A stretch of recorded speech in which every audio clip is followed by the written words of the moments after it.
আসসালামু আলাইকুম। আজকে আমরা শর্ট সার্কিট টেস্টের একটা ম্যাথ করব। শর্ট সার্কিট টেস্ট মূলত কপার লস বাহির করার জন্য করা হয়।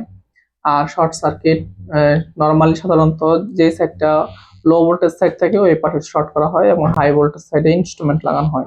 ইনস্ট্রুমেন্টের কি কি লাগাই আমরা? এখানে ওয়াট মিটার লাগাই, অ্যামিটার লাগাই, ভোল্ট মিটার লাগাই। আমরা লো সাইড কেন শর্ট করি? লো সাইড মূলত শর্ট করি এই জন্য যেন আমাদের লো রেঞ্জের ইনস্ট্রুমেন্ট দ্বারা আমরা এটা পরিমাপ করতে পারি। আপনি চাইলে হাই ভোল্টেজ সাইড শর্ট করতে পারবেন, কিন্তু এই ক্ষেত্রে আপনার ইনস্ট্রুমেন্ট গুলা যেগুলা দ্বারা আমরা পরিমাপ করব এগুলার বড় রেঞ্জের হতে হবে। আমি এখানে যে 400 ভোল্টেজ এবং 230 ভোল্টেজ আমি প্রাইমারি সাইডে সাপ্লাই দিছি, মানে 400 ভোল্টেজ সাইড ইনস্ট্রুমেন্ট লাগাইছি, আর এখানে সেকেন্ডারি সাইড 230 ভোল্টের সাইডটা শর্ট করছি। আপনি চাইলে এটাও করতে পারতেন, 230 ভোল্ট এর সাইডে সাপ্লাই দিতে পারতেন, আর এই সাইড যে high voltage side, high voltage সাইডও শর্ট করতে পারতেন, সমস্যা নাই।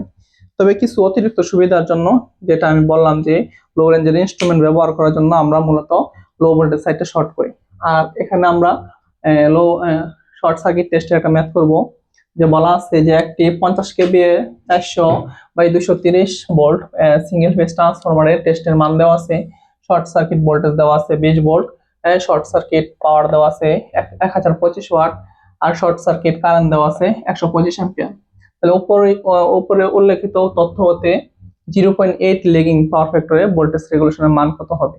তাহলে আমরা এখানে ভোল্টেজ রেগুলেশন কত হবে এটাও বাহির করব। তাহলে দেখেন, আমি ডাটাগুলো লিখলাম প্রথমে, যে এখানে দেওয়া আছে 50 KV 400/230 single phase, short circuit voltage 20 volt, short circuit power 1025 watt, আর শর্ট সার্কিট কারেন্ট হচ্ছে 125 অ্যাম্পিয়ার। ভোল্টেজ রেগুলেশন বের করতে হবে। পাওয়ার ফ্যাক্টরের মান দেওয়া আছে 0.8। আপনি যদি এটা sin থিটা নেন তাহলে এটা আসবে 0.6। তাহলে এখানে বলা নাই যে আপনাকে বলে দেয় নাই যে কোন সাইড শর্ট করছে আর কি। হ্যাঁ, আপনারা মনে রাখবেন, যখন শর্ট সার্কিট টেস্ট করা হয়, শর্ট সার্কিট টেস্টে সবসময় রেটেড কারেন্ট সাপ্লাই দেওয়া হয়। আর নরমালি যদি কোনো কিছু বলা না থাকে, তবে লো ভোল্টেজ সাইডটা শর্ট করবেন, আর হাই ভোল্টেজ সাইড যে পাশে আছে ওই পাশে ইনস্ট্রুমেন্ট লাগাবেন। এখানে লো ভোল্টেজ সাইডটা শর্ট করা হয়েছে, হাই ভোল্টেজ সাইডে ইনস্ট্রুমেন্ট লাগানো হয়েছে। তাহলে আমি শর্ট সার্কিট পাওয়ার আমি জানি P equal to I square R, হ্যাঁ, পির মান দেওয়া আছে 1025, তাহলে 1025 আই স্কোয়ারের I S short circuit power current দেওয়া আছে 125 ইন্টু R01। তাহলে আপনি এখানে ক্যালকুলেশন করেন 1025 ভাগ 125 স্কোয়ার, তাহলে এখানে আসবে 0.0656 ওহম। আর শর্ট সার্কিট ভোল্টেজ আমরা জানি B equal to I Z, তাহলে বির মানটা এখানে 20 লিখলাম, I short circuit current 125 ampere, আর Z01 এর মানটা বের করবো এখানে। তাহলে Z01 20 ভাগ 125, সরি এখানে ভুল হয়েছে,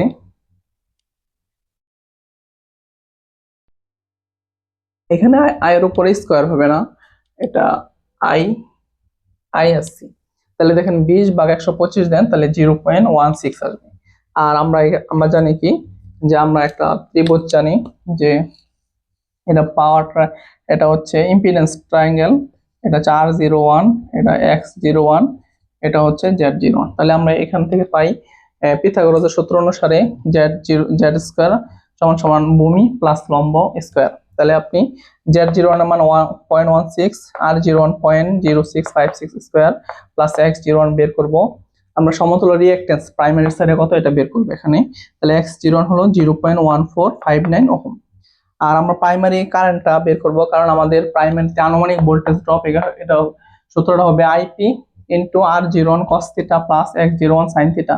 এখানে যদি লেগিং থাকে তাহলে প্লাস হয়, এখানে যদি লেগিং থাকে, হ্যাঁ, তাহলে আমাদের এখানে লেগিং ছিল এই জন্য এটা আমরা প্লাস নিছি, আর যদি ক্যাপাসিটিভ থাকতো তাহলে এখানে আমরা মাইনাস নিতাম আর কি।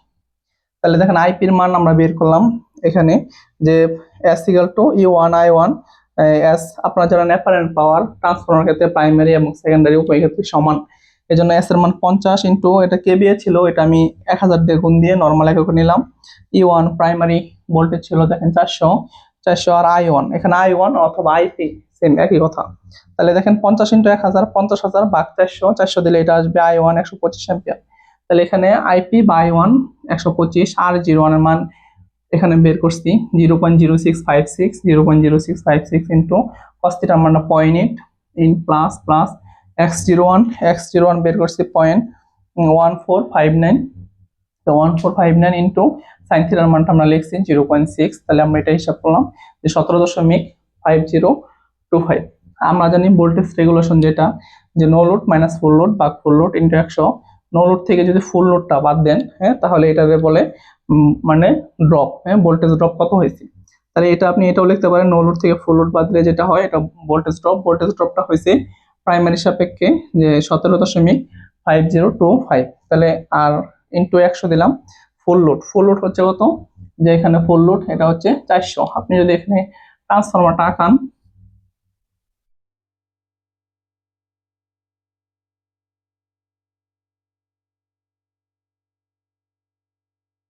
তাহলে এটা হচ্ছে আপনার বি নো লোড আর এটা হচ্ছে বি ফুল লোড, হ্যাঁ, এটা হচ্ছে 400 ভোল্ট, ঠিক আছে।